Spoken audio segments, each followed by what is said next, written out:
Hello friends. Last video में हमने बात की थी 2022 के। हमने 20 क्वेश्चंस को अटेम्प्ट किया था and in this video I am going to show you how to attempt the next 20 questions और how you should analyse the questions also.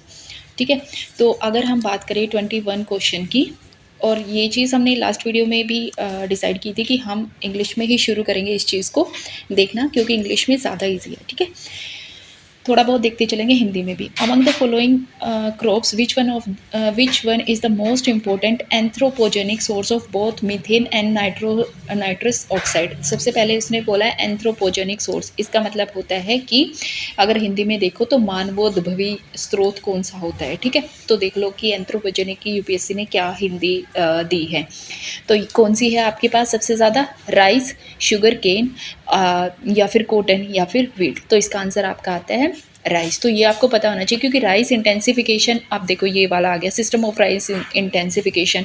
UPSC ने नेक्स्ट ही क्वेश्चन इससे बना दिया है। तो आपको ये चीज़ यहाँ से समझ में आ गई होगी कि जो आपका पहले ऑप्शन है वो नेक्स्ट टाइम क्वेश्चन भी हो सकता है। और यूपीएससी ने इसके लिए तो नेक्स्ट ईयर भी नहीं लगाया, सेम उसी ईयर में आपको क्वेश्चंस भी दे दिया है।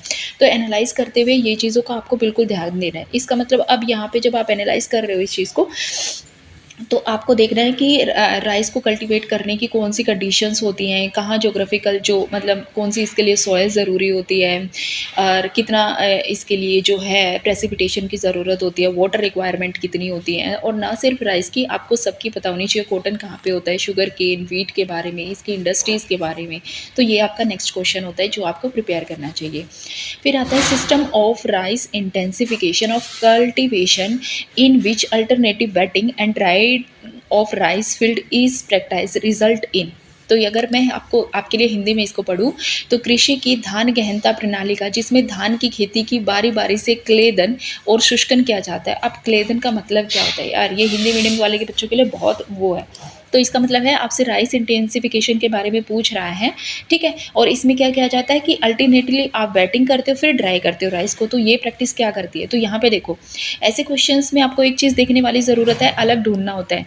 अगर आपको बिल्कुल भी नहीं पता फिर भी आप ये चीज़ देखो कि यहाँ पे क्या दिया हुआ है, रिड्यूस सीड रिक्वायरमेंट रिड्यूस हो रही है, मीथेन प्रोडक्शन रिड्यूस हो रहा है, इलेक्ट्रिसिटी कंजप्शन को रिड्यूस कर रहे हो, तीनों चीज़ रिड्यूस हो रही है, यानी कि बेनिफिट हो रहा है। तो तभी तो राइस इंटेंसिफिकेशन आप यूज़ कर रहे हो ना, कि अगर अल्टरनेटिव में कोई चीज़ प्रैक्टिस की जा रही है, यूपीएससी से पूछ रहा है, इसका मतलब ये है कि वो तभी पूछ रहा है क्योंकि उस चीज़ के लिए आपको वो चीज़ आपके लिए बेनिफिट है। ठीक है, तो ऐसे क्वेश्चंस में आपको ज़्यादा नहीं सोचना होता है और ऑल ऑफ द अबव ही इसको लगा देना है। अब आप जाके पढ़ो कि राइस इंटेंसिफिकेशन क्या होती है क्या नहीं होती है। ठीक है, उसके बाद अगर 23 क्वेश्चन की बात करें, which of the following lakes of West Africa has become dry and turn into the desert. तो ये उस टाइम पे करंट अफेयर्स में चला था, तो ये क्वेश्चन पूछा गया था और मोस्टली बच्चों से नहीं हुआ था। तो इस चीज़ में आपको क्या है कि अगर आपका ज्योग्राफी ऑप्शन है तो आप थोड़ा बहुत एलिमिनेट कर सकते हो। जैसे कि आपको पता होगा लेक विक्टोरिया जो है आपकी, वो वेस्ट अफ्रीका में नहीं आती, आपकी ईस्ट अफ्रीका में आती है। ठीक है, तो आप इस चीज़ को एलिमिनेट कर सकते हो। बट अगर आपको नहीं पता तो इस तरीके के क्वेश्चंस पे आप तुक्का भी नहीं लगा सकते, ये चीज़ आपको छोड़ देनी चाहिए। क्यों? क्योंकि कुछ क्वेश्चंस तो होते हैं ना, सारे के 100 क्वेश्चंस वहाँ नहीं करने होते, आपको क्वेश्चंस छोड़ने होते हैं। बट जब आप एनालाइज कर रहे हो उस पार्ट का, तब आप इन क्वेश्चंस को नहीं छोड़ सकते, आपको ये चीज़ें देखनी है। अब आप जाके देखो कि लेक विक्टोरिया कहाँ पे है, लेक ओगुटा कहाँ पे है, लेक फगुबाइन कहाँ पे है, वोल्टा कहाँ पे है। ठीक है, ये सारा सब कुछ आपका काम हो जाता है। वैसे इसका आंसर है आंसर नंबर बी। तो नहीं हो रहा वहाँ पे क्वेश्चन, तो ऐसे क्वेश्चंस को छोड़ देना ज़्यादा बेहतर है, बजाय कि अपने मार्क्स कटा लेना। ठीक है, फिर Gandikota canyon of south India was created by which of the following river. ये क्वेश्चन आपको आना चाहिए, this is a static question, तो you should know about this question. तो आंसर इज पेन्नार। और वैसे भी यूपीएससी की one of the favourite question है आपका कावेरी रिवर के बारे में, पेन्नार रिवर के बारे में। यूपीएससी आपसे बार बार ये चीज़ें पूछता है, तो फिर कौन कहाँ बनता है वो भी आपको पता होना चाहिए। अब यहाँ पे अगर कोई ये भी जो आपकी रिवर्स कैनियन बना रही है, तो आपका अगला काम है कि इन रिवर के बारे में रिसर्च करना और उनको देखना कि यूपीएससी कौन सा आइलैंड वहाँ पे पढ़ रहे हैं, ये कौन से जा रही है, अरब ओशन में जा रही हैं या फिर बे ऑफ बंगाल में जा रही है, कहाँ से निकल रही हैं, कौन सी स्टेट से होके गुजर रही हैं। अगर कोई डिस्प्यूट हो रहा है इस पर, तो वो देखो कि कहाँ पे हो रहा है। ये सारे सब कुछ क्वेश्चंस जो है आपको आगे प्रिपेयर करने हैं अब इसके लिए। ठीक है, उसके बाद देखो नेक्स्ट क्वेश्चन है आपका क्वेश्चन नंबर 25। जो आपसे बोल रहा है पीक और माउंटेन, ठीक है।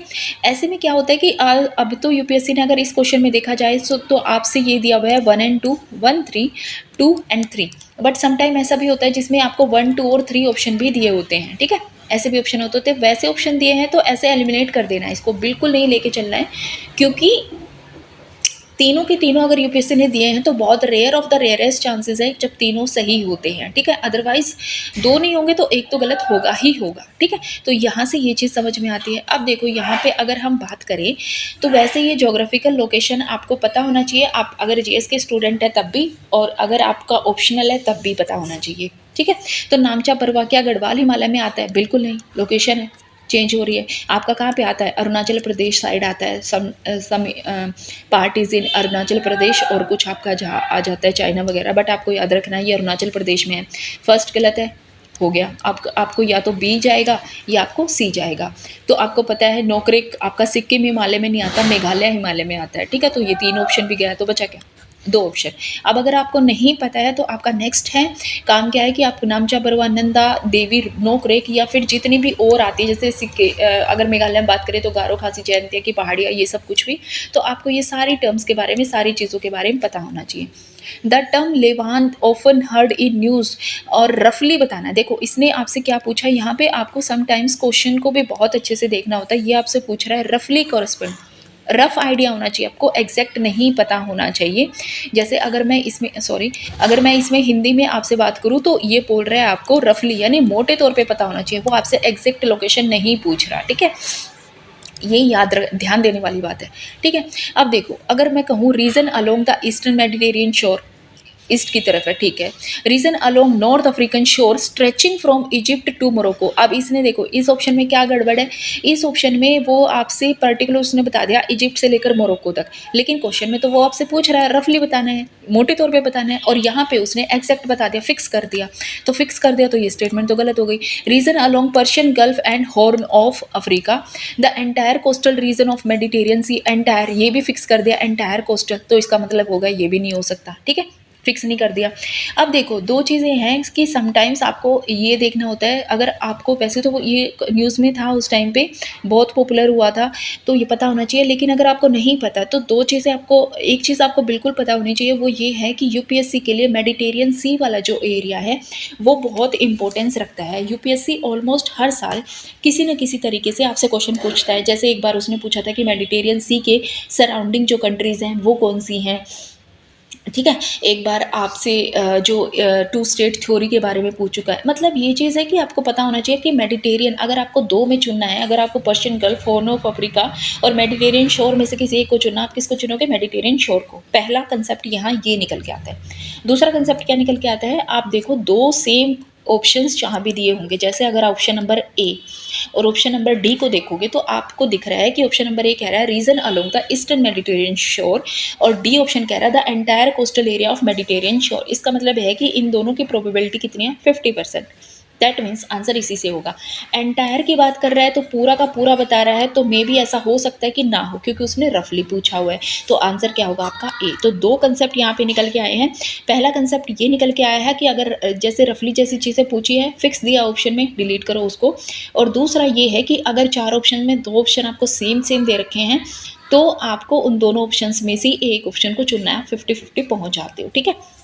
उसके बाद नेक्स्ट अगर हम क्वेश्चन की बात करें, क्वेश्चन नंबर 27, क्वेश्चन नंबर 27 कह रहा है हैविंग बॉर्डर विद अफगानिस्तान के साथ कौन सी कंट्रीज बॉर्डर लगाती हैं, ठीक है। तो इसका मतलब आपको जो कंट्रीज न्यूज़ में चली हुई है, चाहे आपकी सीरिया, चाहे आज के टाइम पे इजराइल लगा लो, फिलिस्तीन वाली, या फिर कोई भी है इंडिया के रिलेटेड, तो आपको मोटे मोटे तौर पर सबका पता होना चाहिए कि आसपास कौन सी कंट्रीज लगती है, कौन सी कंट्रीज नहीं लगती, ठीक है। तो अगर आपको पता हो कि अजरबैजान जो है वो बहुत जाके आपकी कैस्पियन सी के आसपास होती है, अफगानिस्तान से रिलेट नहीं करती, तो आप वन ऑप्शन को खत्म करोगे तो आपका ऑलरेडी आंसर आ जाएगा 3, 4 एंड 5, ठीक है। अब कौन सी कंट्रीज अफगानिस्तान से लगती हैं, तो ये आपको पता होना चाहिए, ओके। सो आपका क्वेश्चन नंबर, अगर मैं 28 की बात करूँ, with reference to India consider the following statement, तो इसमें देखो अब क्या है, इस तरीके के क्वेश्चंस जो है बिल्कुल नहीं छोड़ने होते, ये क्वेश्चंस बहुत ईजी हैं। पहले 1 2 3 4 जाओ डिलीट करो, ये हो ही नहीं सकता, बहुत रेयर चांसेस है, अनलेस एंड अनटिल वो क्वेश्चन साइंस एंड टेक्नोलॉजी से ना हो, तो बहुत रेयर चांसेस होते हैं कि वो ठीक हो जाए। ठीक है, हम मान के चलेंगे ये क्वेश्चन गलत है, मे भी हो सॉरी ये ऑप्शन गलत है, मे भी हो सकता है वो ठीक हो, बट वो हम देख लेंगे आगे। ठीक है, तो अब देखो उसमें आपको दिख गया क्या कि आप एक को भी एलिमिनेट कर पाओगे तो आप चीज़ों को जल्दी एलिमिनेट कर सकते हैं। ठीक है, देखो अगर मैं कहूँ, ये कह रहा है monazites occurs naturally in entire Indian coastal region. अभी सेकंड वाले जो आपने देखा था, जो लेवांत वाला वर्ड देखा था, वो भी तो यही कह रहा है एंटायर कोस्टल एरिया, तो वो डिलीट कर दिया, यानी पूरा का पूरा। तो ऐसा नहीं है, अगर ऐसा होता तो भाई हमें जो अपने ये यूरेनियम वगैरह बाहर से मंगाने की ज़रूरत ही नहीं पड़ती। ठीक है, आप थोरियम से काम चला लेते। तो एंटायर में नहीं मिलता, आपके केरला रीजन साइड वगैरह मिलता है। तो थर्ड ऑप्शन आपका गलत हुआ, तो आप ऑलरेडी आंसर पे पहुंच गए। अब जब आप इसको एनालाइज कर रहे हो तो आपको पता होना चाहिए मोनेजाइट होता क्या है, क्या चीज़ इसमें होती है, क्या चीज़ नहीं होती है। दूसरा कि आपको ये कहाँ पे मिलता है, कहाँ पे नहीं मिलता है, और इसी तरह से अगर कोई नया आपको जगह लोकेशन मिली है तो उसके बारे में भी आपको पता होना चाहिए। जैसे क्वेश्चन नंबर 31, अब ये क्या कह रहा है कि which of the above are build on top of the open source digital platform. और आपके पास चार दे रखे, आपको डिजिटल लोकल का पता है, लोकर का पता है, सबको पता होगा कि ओपन सोर्स वाला है, आरोग्य सेतु पता है, दीक्षा पता है। तो इसका मतलब ये है कि ऐसे ऑप्शन होते हैं जिसमें कि आपको ऑल ऑफ द अबव जाना है। ये साइंस का क्वेश्चन है, अगर एक दो तीन भी है तो साइंस वाले में आप रिस्क लोगे, ऑल ऑफ द अबव जाने का आप 1 2 नहीं लगाओगे। ठीक है, क्योंकि आजकल सब कुछ इंडिया में देखे जाए तो सब कुछ डिजिटल हो रहा है। ओके, क्वेश्चन नंबर 29 को अगर हम देखें तो कहता है in the northern hemisphere the longest day of the year normally occurs in. तो मेरे वन ऑफ ये क्वेश्चन मेरे एक स्टूडेंट का गलत हुआ था, मुझे समझ नहीं आया कि क्यों गलत हुआ। बट देखो उसने पूछा है कि लॉन्गेस्ट डे पूछा आपका ईयर में, आपको पता है लॉन्गेस्ट डे क्या होता है आपका, जिस दिन भाई आपके ऊपर सूरज सबसे ज़्यादा चमकता है। अगर नॉर्दर्न हेमिस्फेयर की वो बात कर रहे हैं तो कहाँ पे आएगा आपका 21 जून को आएगा। अगर सदर्न हेमिस्फेयर की बात करेगा तो वहीं ये बदल जाएगा, लेकिन नॉर्दर्न हेमिस्फेयर ऑब्वियसली बात है जून में है। दो ऑप्शन जुलाई के है, डिलीट करो, तो दो ऑप्शन जून के, आप इनमें से एक होगा। फर्स्ट में आता है, सेकंड में, 21 कहाँ पे आएगा, तो second half of the month में आता है। तो इसका मतलब आंसर आपका बी सही है। क्वेश्चन नंबर 30 आपका क्या कहता है कि आपको कुछ वेटलैंड दिए हुए हैं, लोकेशन दी हुई है। देखो अब इसमें क्या है, only 1 pair, only 2 pair, only 3 pair और ऑल ऑफ द 4 पेयर। 2022 में यूपीएससी ने ऐसे क्वेश्चंस पूछना शुरू किए थे जहाँ पे उसने बोला था 1 पेयर ठीक है, 2 पेयर ठीक है, 3 पेयर ठीक है, 4 पेयर ठीक है।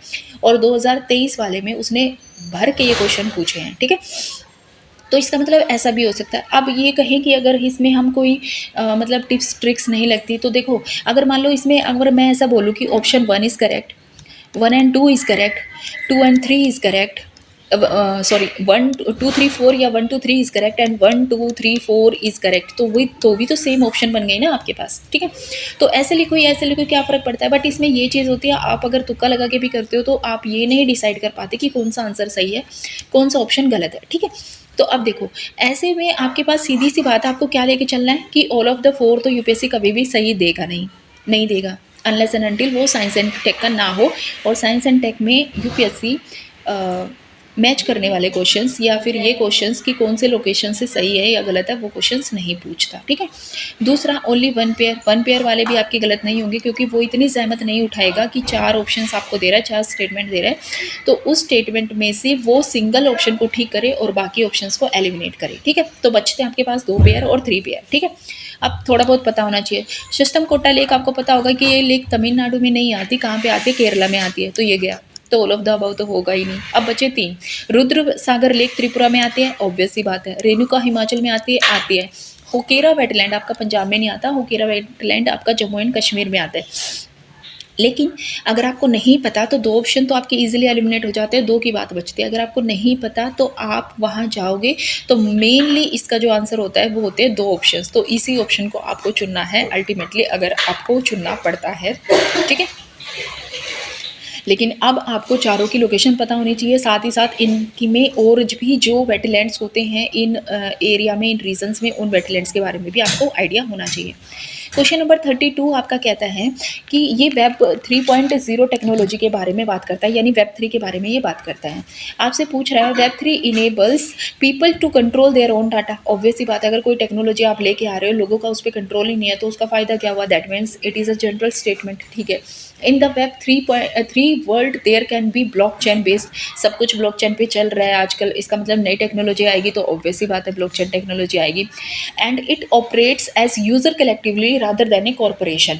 तो ऑब्वियस सी बात है, लोग इसको मिलकर यूज़ करते हैं, यही तो ब्लॉकचेन टेक्नोलॉजी का फ़ायदा है, ठीक है।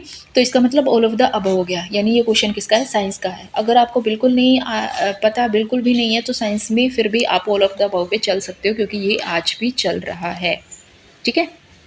इसको आप ऐसे नहीं बोलोगे कि ये चलता नहीं है। Okay, question number 33, software as a service यानी सास कंसिडर द फॉलोइंग। अब देखो इसमें क्या है। SaaS buyer can customise their software as a service की बात कर रहे हैं कि वो आपके सॉफ्टवेयर बायर्स जो होते हैं can customise the user interface and can change data field. Obviously बात है, तभी वो टेक्नोलॉजी आपकी बेनिफिशियल होगी।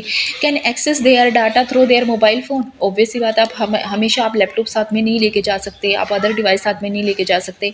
और कुछ हॉटमेल और याहू जो है ये as a software as a service है, बिल्कुल बात है। इनको आप मोबाइल से एक्सेस भी कर सकते हो, यहाँ पे आप अपने डाटा को चेंज भी कर सकते हो, यहाँ पे आप अपने यूज़र इंटरफेस को कस्टमाइज़ भी कर सकते हो। इसका मतलब तीनों स्टेटमेंट जो है एक दूसरे की कॉम्प्लीमेंट्री स्टेटमेंट है, कॉन्ट्राडिक्टरी स्टेटमेंट नहीं है। इसका मतलब तीनों की तीनों स्टेटमेंट आपकी आएंगी। क्वेश्चन नंबर 35 कहता है आपका which of the following in the context which the term qubit. Qubit कहाँ पे है? तो क्वांटम सर्विस है। ये तो आपको मतलब पता होना चाहिए, उस टाइम बहुत न्यूज़ में चला हुआ था। Consider the following communication technology. पूछ रहा है शॉर्ट रेंज डिवाइसेस कौन सी है। अब देखो, अगर मान लो आपको नहीं पता कि कौन सी शॉर्ट रेंज है, तो ऐसे में जाते हैं आप, साइंस का क्वेश्चन है, आप जाओगे 1, 2 एंड 3 पे। मे भी हो सकता है कि हाँ ठीक है, पहले अगर मान लो 2013-14 और इस टाइम पे अगर आपके क्वेश्चन साइंस के 20 क्वेश्चन पूछे जाते थे, अगर आप ऑल ऑफ द अबव लगा के भी आते हो, जिन क्वेश्चंस का आपको नहीं पता, सपोज करो आपने 10 में लगाया, तो ऐसा था कि 8 क्वेश्चन आपके ठीक होते थे, 2 क्वेश्चन भले ही गलत हो जाए। आज के टाइम पे ऐसा है कि मान लिया कि आपके भले ही 10 क्वेश्चन अगर आप ऑल ऑफ द अबव लगा के आ रहे हो, तो 8 क्वेश्चन ना सही बट आपके 6 क्वेश्चन तो ठीक होंगे ही होंगे, और बिल्कुल नहीं होने से आपके कुछ मार्क्स तो बनते हैं, ठीक है। तो बेसिकली आपको यही यही चीज़ तो चाहिए, मार्क्स बनाने हैं, तो आपको चाहिए, खेलना चाहिए इस चीज़ पे। 37 क्वेश्चन कहता है, आप फिर से देखो, साइंस का क्वेश्चन है। Biofilm can form on medical implant with in the human tissue, can form on food and food processing, can exhibit. तो ऑब्वियसली बात है, ठीक है भाई, अगर 1% भी करेगा तो करेगा, इसका मतलब क्या है? ऑल ऑफ द अबव पे आप जाओगी। अगर मैं इसको हिंदी में देखूँ इस क्वेश्चन को, तो देखो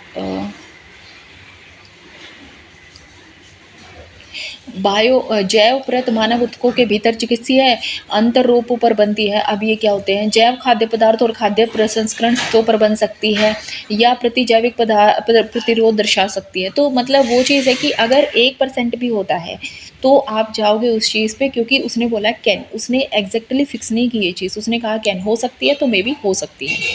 अब आता है आपका क्वेश्चन नंबर 34 आपसे पूछ रहा है कि बेस्ट रिफ्लेक्ट बता रहे हैं फ्रैक्शनल ऑर्बिटल बम्बार्डमेंट सिस्टम का, कि बेस्ट रिफ्लेक्ट क्या हो सकता है, ठीक है। सपोज करो कि आपको ये क्वेश्चन बिल्कुल नहीं पता कि है, तो आप इस क्वेश्चन को कैसे टैकल करोगे? Hypersonic missile is launch into space to encounter the asteroid approaching to the earth, कि जो एस्ट्रॉयड अर्थ की तरफ आ रहे हैं उनके उनके लिए ये एक हाइपरसोनिक मिसाइल लॉन्च की जाती है, जो उसको एक्सप्लोड कर देगा इन द स्पेस, ठीक है। पहला कह रहा है फ्रैक्शनल, दूसरा है ऑर्बिटल बम्बार्डमेंट। ऑर्बिट बात कर रहा है, दूसरा हो रही है बम्बार्डमेंट, ठीक है। दो वर्ड्स को ध्यान देकर चलना है। दूसरा, space craft land on another planet after making several orbital motion. तो यार ये तो हम इतना चंद्रयान, मंगल मिशन, ये सब कुछ कर सकते हैं, वहाँ पे हमने ऐसा कोई वर्ड नहीं पढ़ा, तो ऐसे को आप बिल्कुल डायरेक्ट गलत करो। A missile is put into a stable orbit, एक स्टेबल ऑर्बिट में डाली जाती है around the earth and deorbit over a target on the earth. मतलब ये भी ठीक लग रहा है। A spacecraft move along a comet with the same speed and place a probe on its surface, यानी कि वो एक कॉमेट के अराउंड करता है एक सेम स्पीड से, और फिर उस पर रख देता है। तो ये तो सेम सा ऑप्शन हो गया, तो ये भी गलत हो गया। और दो चीज़ें हैं कि अब देखो, दो चीज़ें हैं कि आपके ये दोनों ऑप्शंस गलत हो गए, दोनों ऑप्शन गलत हो गए तो आपके पास बचे 2 ऑप्शन। अब देखो कि आपको नहीं पता, तो पहला कह रहा है कि हाइपरसोनिक, अगर मैं इसको आपके लिए हिंदी में पढ़ूँ कि अंतरिक्ष में अंतर्विहीन मिसाइल का प्रमोशन पृथ्वी की तरफ बढ़ते हुए क्षुद्र ग्रह का सामना कर उसका अंतरिक्ष में विस्फोटन कराने के लिए किया जाता है। और दूसरा, कोई मिसाइल पृथ्वी के परितः किसी स्थिर कक्षा में स्थापित की जाती है और वो पृथ्वी पर किसी लक्ष्य के ऊपर कक्षा को त्यागता है। तो भाई हिंदी तो आपने देख ली कितनी कॉम्प्लेक्स है, ठीक है। तो इसका मतलब क्या है कि दो ऑप्शन आप पहुंच गए 50-50। अब दोनों में से चुनना है कि किसे चुनोगे आप, किसे नहीं। ये तब बात करता है जब वो अप्रोच कर रहा है अर्थ की तरफ, तब आप उसको करोगे। ये बात करता है कि आप उस मिसाइल को ऑर्बिट में लगा ऑर्बिट में पुट कर रहे हो अराउंड द अर्थ, और वो क्या करता है वो टारगेट्स को जो अर्थ के अराउंड मूव कर रहे हैं एक ऑर्बिट में, जिसका खतरा है कि वो अर्थ की तरफ पहुंच सकते हैं, उनको टी ऑर्बिट कर रहा है, यानी उन पे बम्बार्डमेंट कर रहा है, उनको हटा रहा है। तो इसका मतलब ऑर्बिट प्लस बम्बार्डमेंट दोनों वर्ड कहाँ पे आते हैं, आपकी स्टेटमेंट नंबर सी में आते हैं। इसका मतलब ये स्टेटमेंट आपकी ज़्यादा सही है बजाय की ए स्टेटमेंट की। ओके, अब आता है आपका क्वेश्चन नंबर 38। देखो, consider the following statement in respect to probiotics के रूप में आपसे स्टेटमेंट पूछी हुई है। पहला, probiotic are made of both bacteria और यीस्ट का बना होते हैं, ठीक है। The organism in the probiotic are found in the food we digest but they do not naturally occur in our guts. अब देखो, अगर कोई यीस्ट वगैरह नहीं ले रहा है तो क्या मतलब ऐसा नहीं है। अगर मान लो कि वो आपके डाइजेशन, यहाँ बोल रहा है वो डाइजेशन में हेल्प करते हैं, ठीक है।